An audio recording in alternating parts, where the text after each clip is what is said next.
Bismillah ar-Rahman ar-Rahim. Inshallah, today we shall start lecture about principles of antimicrobial therapy. And these are the intended learning outcomes you have to know. First, the goal of antimicrobial therapy is to achieve one of the following. You give the antibiotic or the antimicrobial for the sake of either prophylaxis, that is, you prevent an initial infection or its recurrence, or empiric, that is, before you know the causative organism of the infection, you can guess and give the appropriate antibiotic till the culture sensitivity appear, or the definitive therapy, which you know the diagnosis, the organism, and you prescribe the accurate antimicrobial or antibiotic for the known microbial infection. Empirical therapy, in order to give an antibiotic empirically, you have to guess what is the cause of this infection. And the cause of infection is defined or is regulated by many factors. Number one is the anatomic site of the infection. That is, in certain sites, you have common infections that are usually common. As in respiratory tract infection, the most common organism is strep pneumonia, and you have to select an antibiotic which cover this organism. Number two, the age of your patient. The age of your patients, especially extremes of age, that is, very old or very young individuals. These have many concepts you have to consider when you prescribe an antibiotic or antimicrobial to this age group, because certain microorganisms are common in these age groups. And also, you have to bear in your mind the condition of the kidney, the condition of the liver, other comorbidities in this age group. And if you prescribe an antimicrobial or antibiotic in certain situations, like in hospital, which usually the microbe is resistant to many antimicrobials, that is, in nosocomial infection or hospital-acquired infection, you have to bear in your mind that this infection is or caused by many resistant microorganisms. You have to bear in your mind this point. And if your patient is coming from abroad, is coming from an area which is endemic in certain diseases, like chloroquine-resistant malaria in Thailand. So if this patient is early or coming from this area, you have to bear in your mind this infection could be due to this infection. Or you prescribe an antibiotic to a patient which is recently taking an antibiotic or antimicrobial, approximately within 3 months. You can select the antimicrobial which is appropriate in this situation. But usually, this is very important. In seriously hospitalized patients, empirical therapy should start by broad spectrum antibiotics or combination of more than one antibiotic. And then, once the microbiological results appear, a narrow spectrum antibiotic is started. So, in empirical therapy, in serious infection, especially in hospital-acquired infection, you start by either a broad-spectrum antibiotic or a combination of more than one antibiotic. Once the microbial sensitivity appears, you change to a narrow-spectrum antibiotic. Why? Because this is critically important therapy. Why? It can reduce cost and toxicity and prevent the emergence of resistance. Then we come to chemoprophylaxis.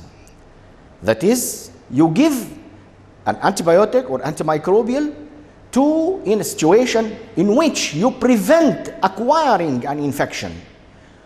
We have many indications to give an antibiotic as chemoprophylactic agents. Number one, before surgical interference, because in this situation, the individual or the operated patients could acquire infection. You give certain antibiotic 1 hour before, within 1 hour before the initial incision, to prevent acquiring infection. Number two, in immunocompromised individuals. What is immunocompromised individuals? As I have said, old patients, AIDS patients, patients taking immunosuppressant drugs, diabetic patients, all these categories have a decreased immune response. So we have to bear in your mind when you chemoprophylact these patients, you have to consider these immunocompromised individuals. And contact prophylaxis. That is, the individual will come in contact with certain individuals who have certain infections like meningitis caused by Neisseria meningitidis. You have to give an antibiotic which prevent acquiring this infection. And to prevent mother-to-child transmission of certain diseases like HIV, which you give certain antiviral to prevent transmission of this infection to the baby or to the child. Then we came for definitive therapy. That is, you diagnose, you know the microbial agents, and you want to prescribe a certain antibiotic.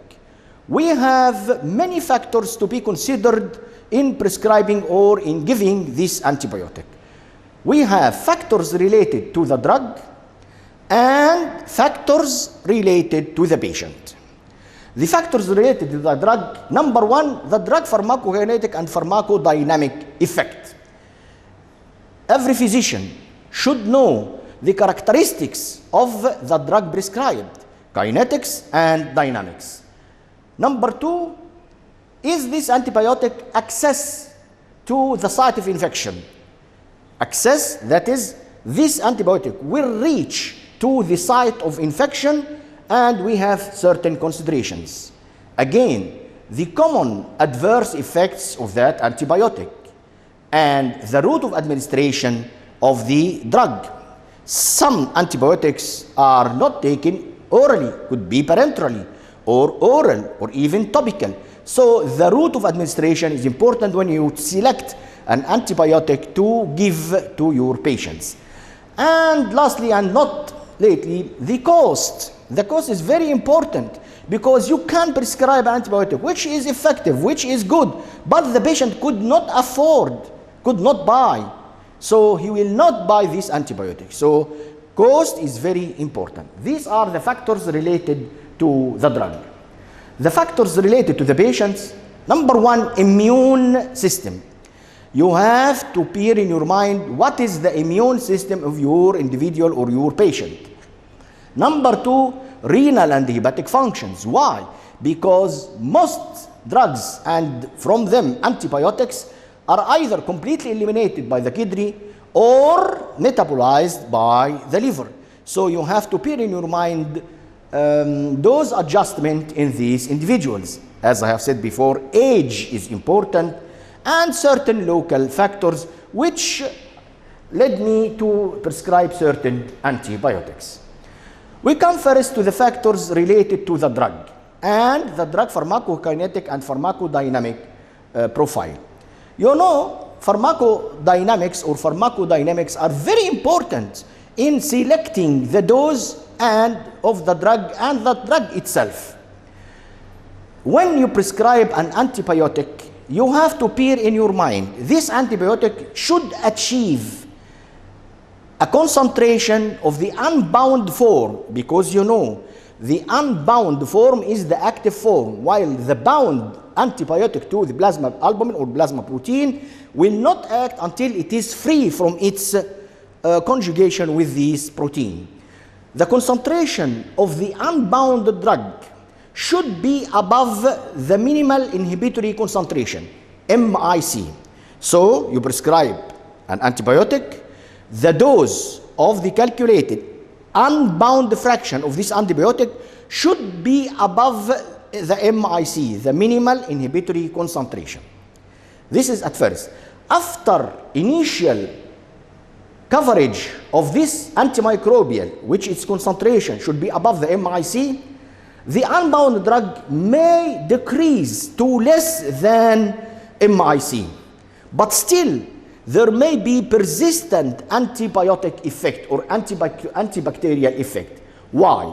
This is either due to post-antibiotic effect, that is, persistent suppression of the microbial agents after initial concentration above the MIC, but the effect of the antibiotic still affect the microorganism. This is known as post-antibiotic effect, or post-antibiotic leukocyte enhancement.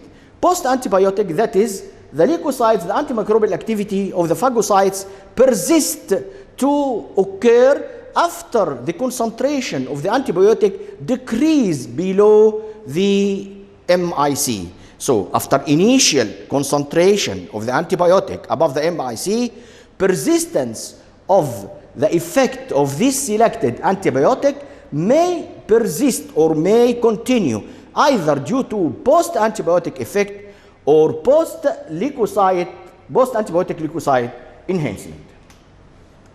And dynamics of the microbial agents in killing will depend on more than one factor. We have either concentration-dependent killing or time-dependent killing, or a combination of the concentration and the time killing, which is known as area under the curve dependent killing. Let us come to the concentration-dependent killing and give an example for each. For concentration-dependent killing, like aminoglycosides, in aminoglycosides, suppose in garamycin or gentamicin, suppose the dose is 5 milligram per kg, per kilogram, and the weight of my patient is 60 kilogram. So the total dose is 5 multiplied by 60 is 300 milligram per day. Here in concentration-dependent killing, you can give this 300 milligram of garamycin or gentamicin in one shot, single daily dose. This will maximize the concentration, high dose, and long dosing interval, once per day, not divided per day. Why? Because the post-antibiotic effect is prolonged. This is the concentration-dependent killing.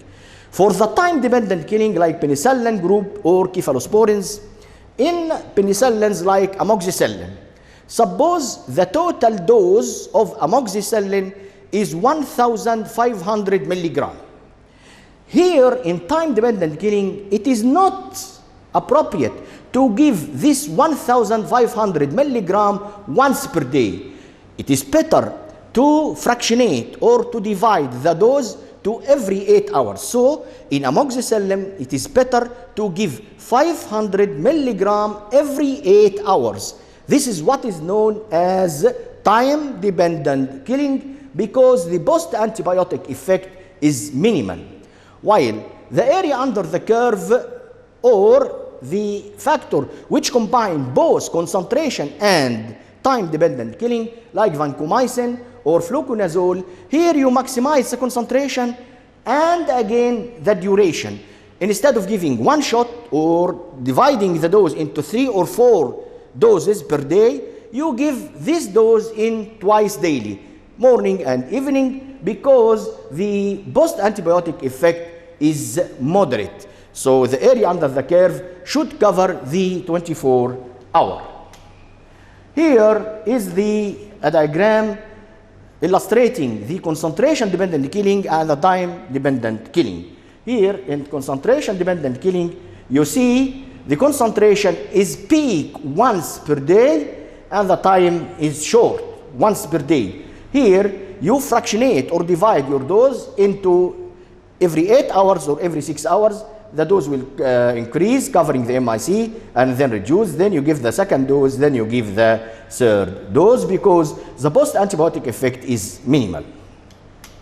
And this is another illustration for demonstrating the time-dependent. This is the concentration-dependent, and this is the time-dependent killing, which cover more, the MIC should cover more prolonged area. The second factor related to the drug is access of antimicrobial to the site of infection. That is, how this antibiotic reach the site of infection. Actually, the efficacy of antimicrobial agents depend on their capacity to reach a concentration greater than the MIC at the site of infection. Why? Because if the concentration is above the MIC before reaching the site of infection, and then when reached it becomes less than the MIC, it will not affect the microbial agents. Antimicrobial agents in certain sites, especially the closed boxes. What is the closed boxes? Like ocular fluid, CSF, this is closed, CSF, abscess cavity, prostate. The certain antibiotics cannot reach to this site or bone.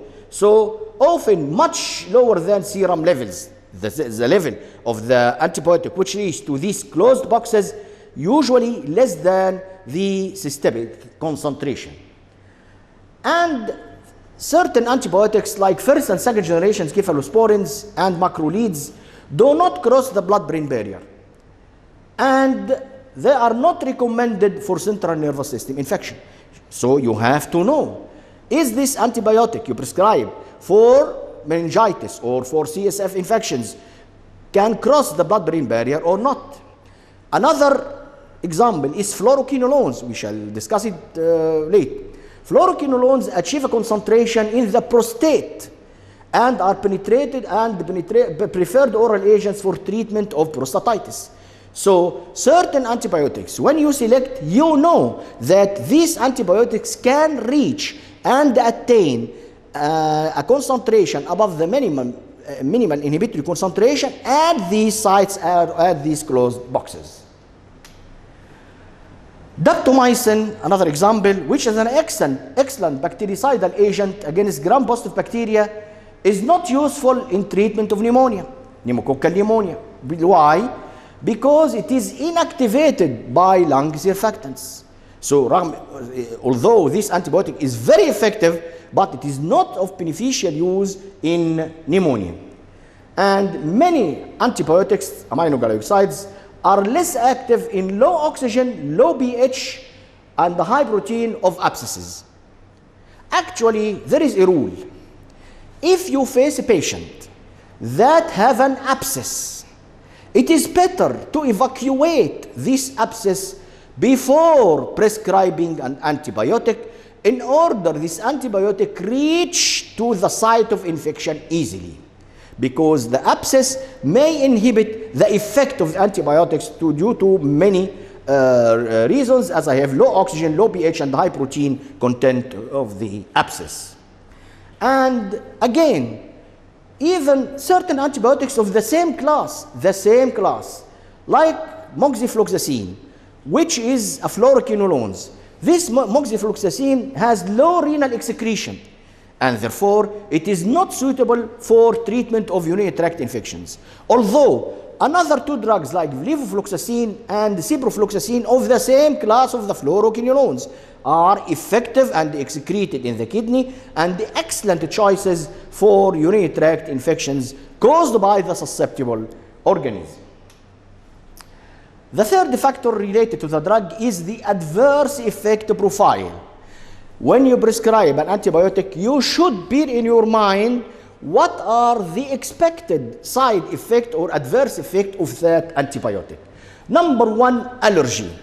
You know and hear that beta-lactam antibiotics may lead to certain hypersensitivity reactions and are common, and you have to do sensitivity tests and ask your patients if you have already taken before this group of antibiotics before prescribing, and there is any reaction to this class of antibiotic. And again, cross-reactivity between the members of the same class sometimes occur.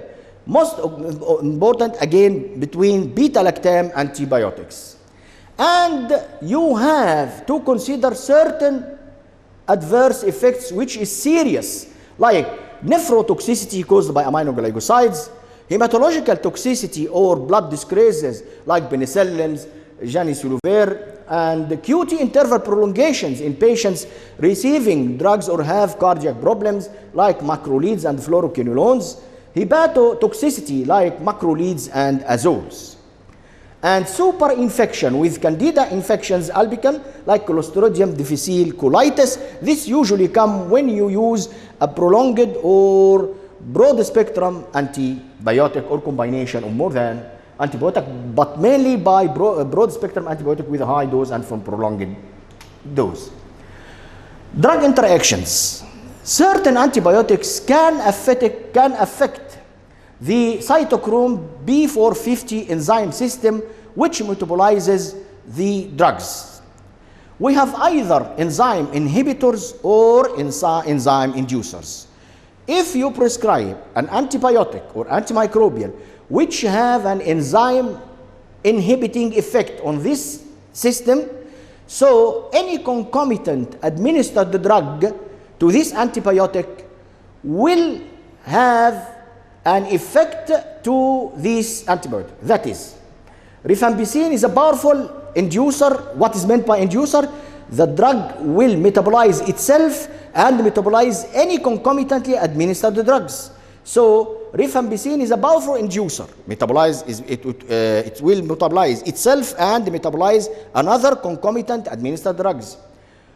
And whereas macrolides and azoles, antifungal agents, are inhibitors, enzyme inhibitors on the cytochrome B450. So these interactions, whether inducer or inhibitor to the enzyme cytochrome B450 system, will affect the concentration of the concomitantly administered drugs. And therapeutic failure. You give an antibiotic, but there is failure to achieve the appropriate effect of this antibiotic. Why? Either the choice from the start of the antibiotic is not appropriate, or the dose of and the duration of the prescribed antibiotic is not quiet or is not effective, or this antibiotic or microbe has resistance to this selected antibiotic, or the pathogens itself changed from one type of microbe to another type of microbe. So the dose, the duration, the choice, the resistance, and the change of the microbial type of antibiotic could lead to failure to this antibiotic. Route of administration. This is very important. Why? This depends on the site and severity of infection. We have either mild and small area of skin infections which could be affected by even topical antibiotic preparations. You are not needed to prescribe systemic antibiotic, whether oral or parenteral. While oral therapy, of which antibiotics are absorbed well from the GIT and attain a good concentration and above the MIC concentration on the site and reach the site of infection, could be administered to this infection like the GIT infections. While parenteral administration, whether intramuscular or intravenous administration, may be required for severe life-threatening infection, or when the oral formulation are not available, or the absorption of this antibiotic is not good. So you have to choose and you have to decide whether this antibiotic will be applied topically or orally or parenterally. This is the route of drug administration. Then the cost. Sometimes certain antibiotics of the same class may have the same effect, but one drug which is recently delivered to the market has a high price. Why you choose this antibiotic or antimicrobial high price, although you have another drug of the same class which can give the same effect? So the cost is very important. Then The cost of the therapy may be taken into account after assessing the socio-economic status of your patients. You have to know from history, from confronting your patients, that has this patient could afford the price of the drug you prescribe or not. Don't prescribe a very costly drug and the patient could not afford it. So the cost is very important. Then we come to the second item, which are factors related to the patient. As I have said before, the immune system of your patient is mandatory, is important, because final elimination of the microbial infection depend on the immune system of your patient, whether you prescribe bactericidal or bacteriostatic agents. Both humoral and cellular immunity are important. So, for final eradication of infection, in bacteriostatic agents are successful in treatment of infection in immunocompetent hosts, that is, patients who have good immune system. While bactericidal drugs or bactericidal antibiotics are preferred in the following conditions. Patients with impaired or defense mechanisms, as I have said, like patients with AIDS, neutropenic patients, or patients receiving immunosuppressive drugs, or old patients, or diabetic individuals, you have to consider these items. In case of serious infection, so as endocarditis, where phagocytic cells are excluded from the infected vegetations, and in bacterial meningitis, which is severe infection, here phagocytic cells are ineffective because of lack of the opsonins. So in these serious infections, you have to consider prescribing bactericidal drugs. And the function of the kidney and liver, renal function and hepatic function. As I have said, care must be taken in case of using aminoglycoside, vancomycin, fluocytosine. These are drugs which affect the kidney functions in patients with renal impairment. And in these drugs, exclusively enhanced by renal mechanisms, so very important. Or hepatic function. Those must be reduced in patients with hepatic failure or hepatic dysfunction. Like when you prescribe erythromycin, chloramphenicol, metronidazole, tetracyclines, many antibiotics are mainly metabolized, and you have to readjust your dose when you prescribe these antibiotics for hepatically impaired individuals. Age, as I have said, age should be considered, it's very important. In newborn babies, especially in premature infants, improper adjustment of the dose is very important. In such cases may lead to serious consequences, like gray baby syndrome when you prescribe chloramphenicol to this group of infants. Or certain antibiotics has specific side effects in children, like tetracycline. Tetracycline have the ability to precipitate on the enamel teeth or on the bone, and they may lead to retardation of bone growth or discoloration of the enamel or hypoplasia of the tooth enamel. Similarly, fluoroquinolones can accumulate in cartilage and of young bones and may lead to retardation of growth of cartilage.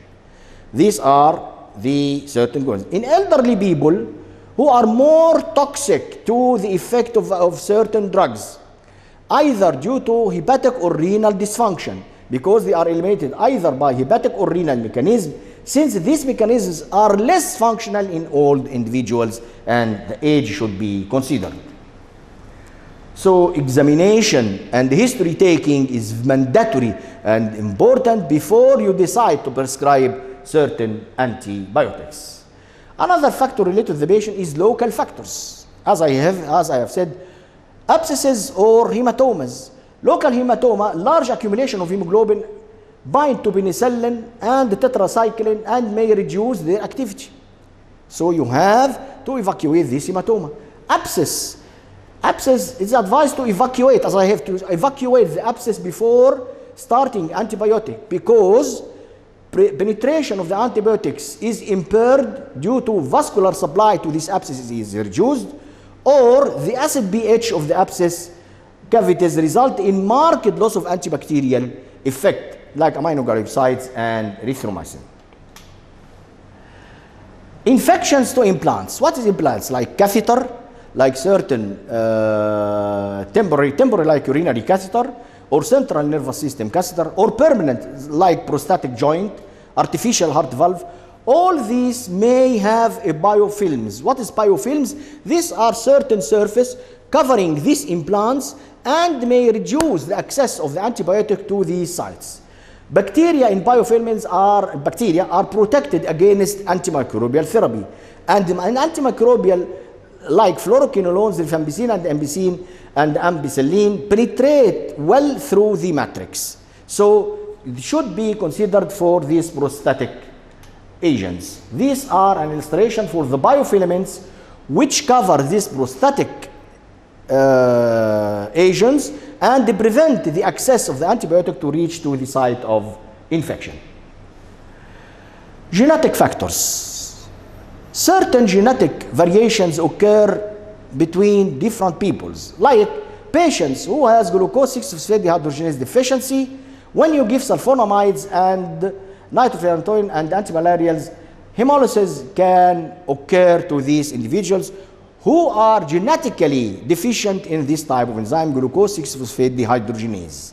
In pregnancy very important, and any drug prescribed to a pregnant woman should know, do these antimicrobials or antibiotics affect the mother or the baby or not? Hearing loss to infants may associate with aminoglycoside given to the mothers during pregnancy. Tetracyclines, another antibiotic, administration to pregnant females can affect the growth of bones and the teeth of the fetus. So, prescribing an antibiotic to pregnant women should be very efficiently selected and know the hazards on the mother and on the baby.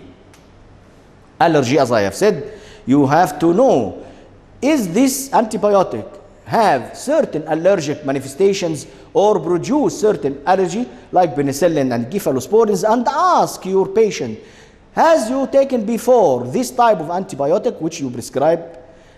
Do these antibiotics lead to certain allergic manifestations? Don't dictate to him like itching, like suffocations, like asthma. No. Ask him, do you suffer any side effects from these drugs or this group of drugs? Okay. Then we come to combinations of antibiotic. When you decide to combine an antibiotic, either in empirical therapy, before you know the definite microorganism in critically ill patients.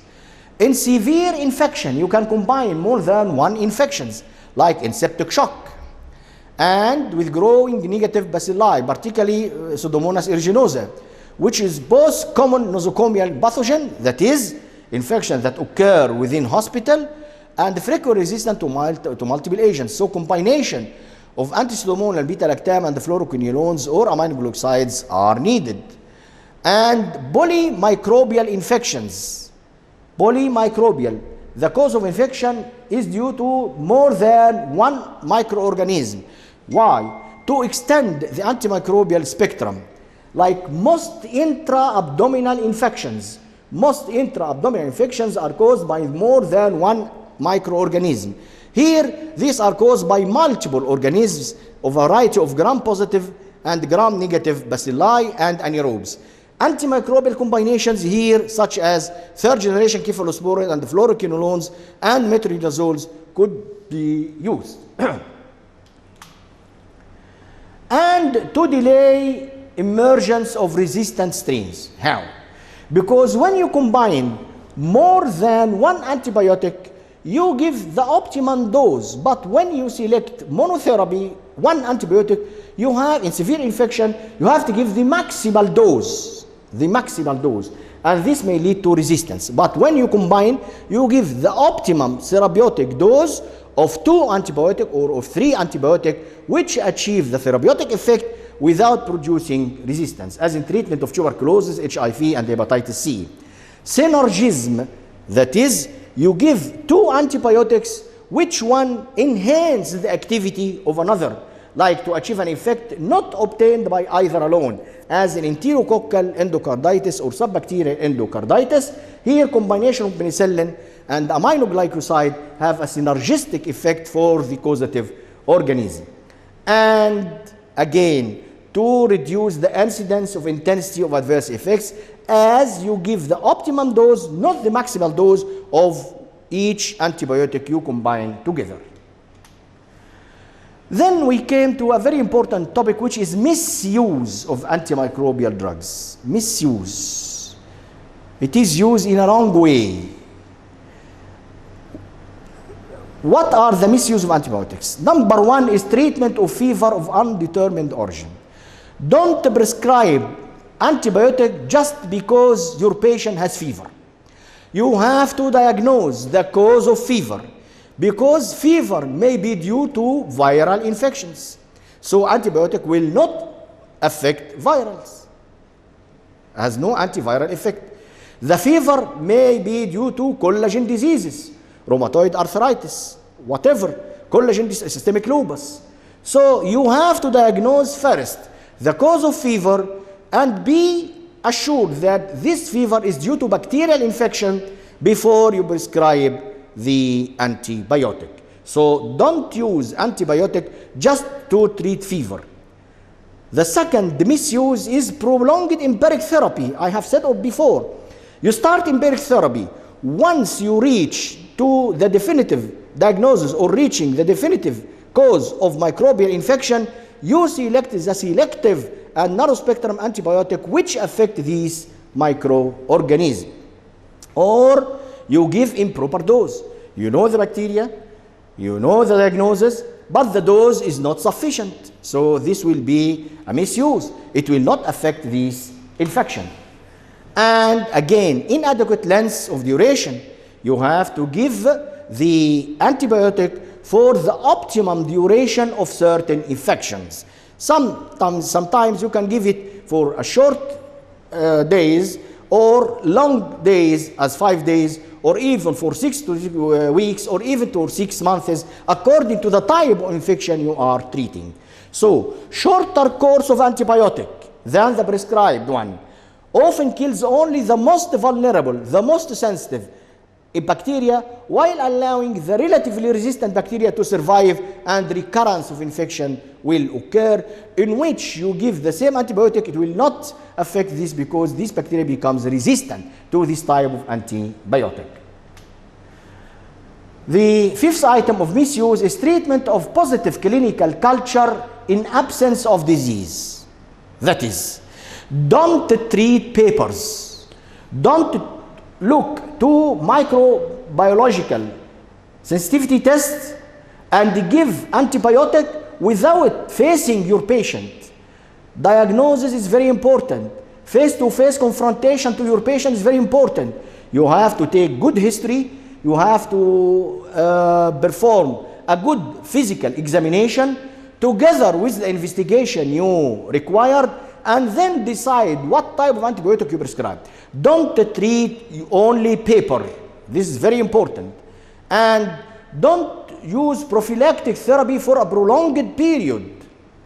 And again, reliance on chemotherapy with omission of surgical drainage. As I have said, in burial exudate or necrotic tissue or abscess, you have to evacuate the hematoma or the abscess before prescribing the antibiotic. And excessive use of the same antimicrobial agents for every patient. This will lead to resistance. This is misuse. And failure to narrow antimicrobial therapy when the causative organism is identified. You start empirical, and you know the nature of the microorganism. You have to shift from empirical therapy, which is broad spectrum or high dose, to the selective narrow spectrum antibiotic, which affect this infection. These are certain review questions you have to look for. I will not read it, but please look after them after you study these principles of antibiotics, and this should be beared in mind before prescribing antibiotic. This is just to review your knowledge, to extend your reading, and to know what are the different topics you have to know. Thank you very much for your attendance and for your listening, and I hope I prescribe you or talk to you in a very simple way the principles of selecting an antibiotic or antimicrobial agents. Thank you very much.